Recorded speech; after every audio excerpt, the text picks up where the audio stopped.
A convicção de que existe infinidades de mundos habitados é um dos pilares do espiritismo, ou seja, no planeta Terra onde vivemos, está longe de ser o único planeta habitado por diversidade de espécies e vida inteligente, em pleno desenvolvimento tecnológico e científico. A questão 55 do Livro dos Espíritos diz assim: todos os globos que circulam no espaço são habitados? Sim, o homem terreno está bem longe de ser, como acredita, o primeiro em inteligência, bondade e perfeição. Há, entretanto, homens que se julgam espíritos fortes e imaginam que só este pequeno globo tem o privilégio de ser habitado por seres racionais. Orgulho e vaidade. Creem que Deus criou o universo somente para eles. E a resposta dos espíritos para a humanidade é que existe muito orgulho e vaidade em achar que o universo é todo nosso. E é óbvio que esses mundos não são iguais à Terra. Os espíritos nos afirmam que eles absolutamente não se assemelham ao nosso planeta azul. Esses outros mundos habitados por seres que também não são iguais aos humanos. Cada vida, com o seu esplendor e particularidades, se distingue de planeta a planeta. As condições de existência dos seres nos diferentes mundos devem ser apropriadas ao meio em que tem que viver. Nada mais lógico do que isso. Encontramos nas escrituras do Oriente Médio Antigo, popularmente chamada de Bíblia Sagrada, no livro de João, no capítulo 14, 1 e 2, Jesus dizendo: não se turbe o vosso coração, credes em Deus, crede também em mim. Na casa de meu pai há muitas moradas. Se não fosse assim, eu vô-lo teria dito. Allan Kardec, em O Evangelho segundo o Espiritismo, nos sinaliza que há possibilidades diferentes de interpretações dessa passagem, como, por exemplo, a casa do meu pai seria o próprio universo, e as muitas moradas são os próprios planetas que circulam no espaço infinito, e que oferecem diferentes moradas e condições apropriadas aos espíritos desencarnados.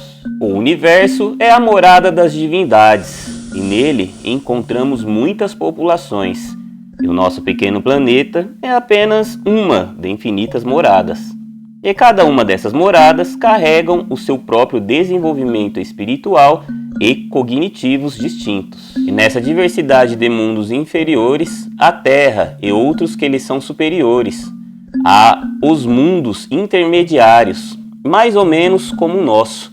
O bem e o mal se misturam, e um predomina sobre o outro, segundo o grau de adiantamento em que se encontrarem. Podemos notar que existe uma grande convicção espírita sobre os inúmeros mundos habitados.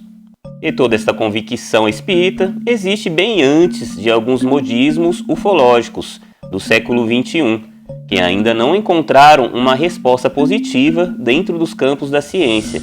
Ou seja, a ciência humana ainda não consegue nos dar fatos concretos que nos prove esta convicção espírita. Nós aguardamos na certeza de que a ciência ainda irá colaborar com as convicções espíritas e das pessoas espiritualizadas.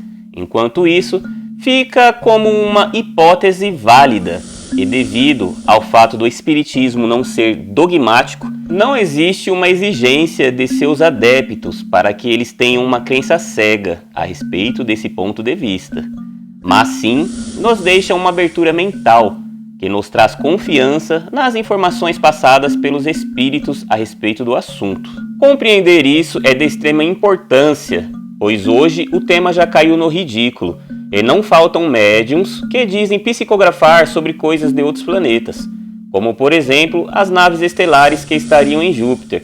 Essa afirmação não encontra respaldo na ciência, e muito menos no bom senso e na razoabilidade. Mas é claro, existe uma possibilidade de algumas afirmações como estas estarem corretas, mas na dúvida, façamos como Allan Kardec e tenhamos como segurança sempre um pé atrás, quando alguém diz falar em nome de espíritos de outros planetas. Mas é claro, existe a possibilidade de algumas afirmações como esta estarem corretas. Mas na dúvida, façamos como Allan Kardec e tenhamos como segurança sempre um pé atrás. quando alguém dizer falar em nome de espíritos de outros planetas e que já testemunharam comunicações com vidas extraterrestres. Não podemos confundir pesquisas sérias deste campo, como por exemplo o paradoxo de Fermi e a hipótese do zoológico, e é com elas que o espiritismo deve dialogar. Se gostaram do vídeo, não esqueça de deixar o seu like e se inscrever em nosso canal A Terceira Visão, porque o mais que acredito, eu tenho a plena convicção.